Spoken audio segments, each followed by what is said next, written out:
What is going on YouTube? Today what we're doing is answering the question that keeps coming back every single video is if I don't have X unit, what can I replace them with? Today we're actually going to be looking at this in a more general view. I'm going to be covering how to team build and how these meta teams come to be the meta teams that they are in the first place. Stay tuned, let's get into the video.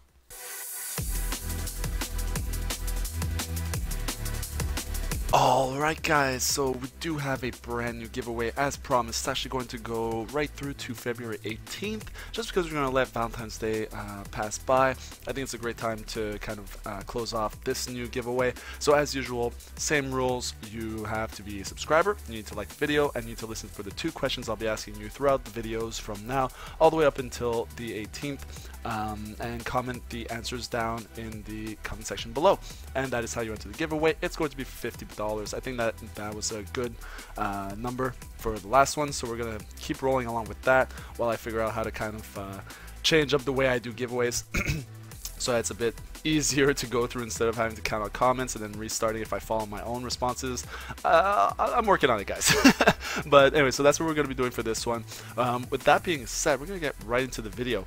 So what I wanted to cover today was how to kind of theory craft your own teams based on the units that you have, right? So for example, when you hear about the movie team that I built, right, 2000 Z ability power, you know, just overall overpowered if you are a whale, and the Holy Trinity, just the I guess more general team in terms of best teams, just because you don't need to be a whale for it to be doing work. You just kind of get each of the units and then you get whatever you have on the bench and you're good to go. That being said, what I want to kind of teach you today is how theory crafting out teams kind of works, right?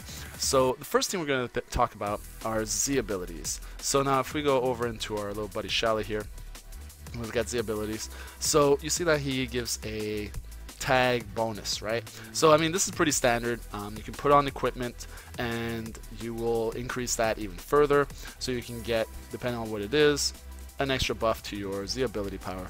So now, that being said, when you want to build a team, what is it that you're looking to do? Well, obviously you want to have the same tag as much as possible so that you can have as big of a boost as you can possibly get and use the corresponding equipment for what it is that you want to do. So for example, very offensive units, generally you're going to want to amplify their main stats. So for example, if you are a striker, then you're going to look for some strike damage on your equipment. If you're a blaster, you're going to want to look for blast damage. I mean, very standard stuff. I think everybody understands this.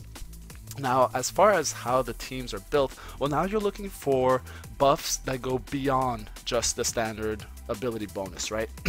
So now, a good example of this is the Holy Trinity. Why are they so strong? Well, you've got the Super Saiyan Bardock that is actually giving a buff on top of the Z abilities to the other units, right? So applies the following effects to ally tag Super Saiyan when characters are switched. So he gives them an extra 20% damage and some crit.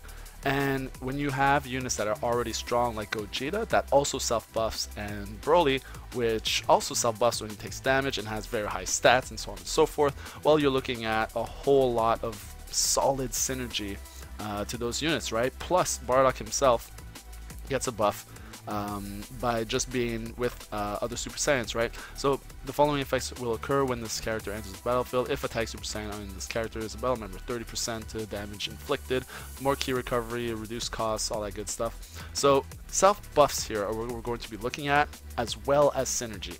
So if you're kind of going through your roster and you're wondering, well, what do I add? What do I want to do here? Well, the first thing we're going to do is think, okay, what do we have available to us? And let's actually go over to Mai. Now, Mai, I don't think this is a good unit, but this is going to be just to illustrate the thinking you should be bringing, right? So if you look at Tactical Retreat, she actually buffs her allies' damage by 20% and an extra 10%, so that's 30% if Trunks is a team member.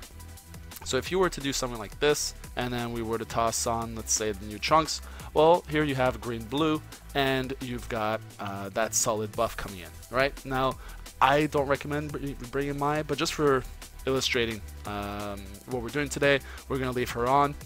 Trunks, same thing. I don't think these are good units as of right now. What is a better unit would be Super Saiyan 3 Goku, though, because if you look at what he does already, I mean, his stats are very good, and then if you go down here, the regeneration tag. This is going to be coming when we get more Boo Saga stuff. For now, not too big of a deal, but this is what we're more looking for, right? The 20% damage inflicted just because he gets onto the battlefield. Obviously, more timer counts, so he gets more buffs and stuff like that. So a very good standalone unit. So these are the kinds of replacements that you're looking for when you're asking these questions. Oh, what can I do? What can I do? Look for strong units that are independently useful like this. These include anything from, if we just go through the list very quickly, let's see what we've got here. So, for example, Kaioken Goku, who brings obviously his buffs. You've got the Goku Black, a very strong unit. If he kills somebody, if he uses his main ability, he's got the anti-hybrid and Saiyan tag, very strong right now. Who else do we got? We have, for example, even Godku, right, has that extra 30% more damage if he is with an allied Saiyan. These are the kinds of units that are going to be helping you. Other replacement options include our Gohan here. So what he brings is, yeah, he's got the 40% strike damage if he's with a future tag. Whatever, I'm not too worried about that. Everyone kind of has a self buff right now that we're concentrating on, right? It's more about passing on the will. Now, 30% more strike damage inflicted, 35% key recovery, no timer on that, just permanent, and 15% damage extra if there's a tag future.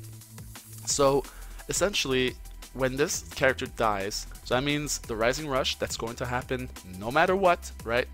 That's going to, like, there's going to be very few matches where there just won't be a Rising Rush. So if you're going to be taking it and probably dying anyways, you might as well be buffing your team and giving yourself an edge for taking that Rising Rush. And you just return the Rising Rush, and it's 2-on-2, but you have this huge buff on yourself, right? So something like this is actually very, very strong when you put things into perspective, right? And that's ultimately our goal here. We're trying to look at what we're going to run into during a fight. Will there be XY color? Will there be Z color? Whatever it is, right? So the color wheel also becomes very important. On top of all these buffs that we're thinking about, we're looking at the color wheel as well. Now, personally, I like to have a full color wheel of strong units, so that they're always guessing what I'm going to bring, right? For example, the Holy Trinity, if you see that, you know they're bringing those three, right? So you can try to kind of work your way around, especially if you're using my movie team. You know how strong all of those units are, the way the team is set up. So you can allow yourself to bring the color wheel and counter Holy Trinities, at least with the type advantage, right? Obviously, skill does play a part there, but you know, Broly is kind of pay to win right now, so I mean, if you're not using him, you're kind of in trouble. But he does close the gap, right? But both teams use Broly, so long as you're kind of on par with the skill there, you should have the advantage if you have type advantage over your opponent, just because of the damage cut and the damage boost. So now, just to close out this whole kind of discussion here, our 3 points are A, to bring your Z abilities, B, to bring the colors that will counter the meta. So right now, blues are very strong. There's a lot of green, actually. I keep mentioning how terrible the Vegeta is, and everyone continues to bring him. It's very frustrating to see all the attention he's getting when he's such a terrible unit. I don't want to encourage this kind of design. Maybe I'll just run a clip real quick of how pointless the Vegeta is. Let's just do that real quick. Yep, there he goes. Goodbye. So, but that being said, guys, when you're thinking about, okay, what can I replace on a specific meta team, I just want you to keep all of this in mind, right? Self buffs, synergy buffs, Z abilities, the colors. You know, there's so much that can go into a team, and you know, that's why I don't have all the time a specific answer for you, right? So anyways, guys, that's all I had to talk about today. Just wanted to kind of touch base on team building, how the whole theory crafting is done. Just because I personally really enjoy doing that. Every time there's a new unit, I like to think about how I can use them. Not what I think about the unit itself. I will never do a Z tier list. I think that's completely useless. That's why I will never do that, except for Broly. Broly's on his own level right now. He's pay to win.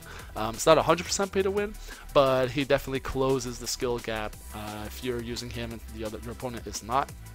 But in terms of team building, that's what makes this game interesting to me, and I wanted to share that with you guys. So that being said, make sure that you comment down below two answers to the questions. Question 1 will actually be about the Broly movie. How many of you guys are seeing it? I think it's this week that's coming out, right? It's on what is it? America, the U.S., Canada, possibly other places on the 16th, I think, and it's going to be running for a week. So let me know if you're seeing the Broly movie this week on release. And second question will be about the upcoming releases. There's been a few leaks out there.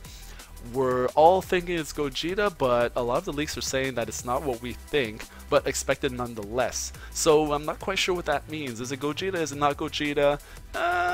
We'll see what happens. Let me know what you guys think it's going to be down below. And with that being said, guys, I will catch you guys in the next one. See ya.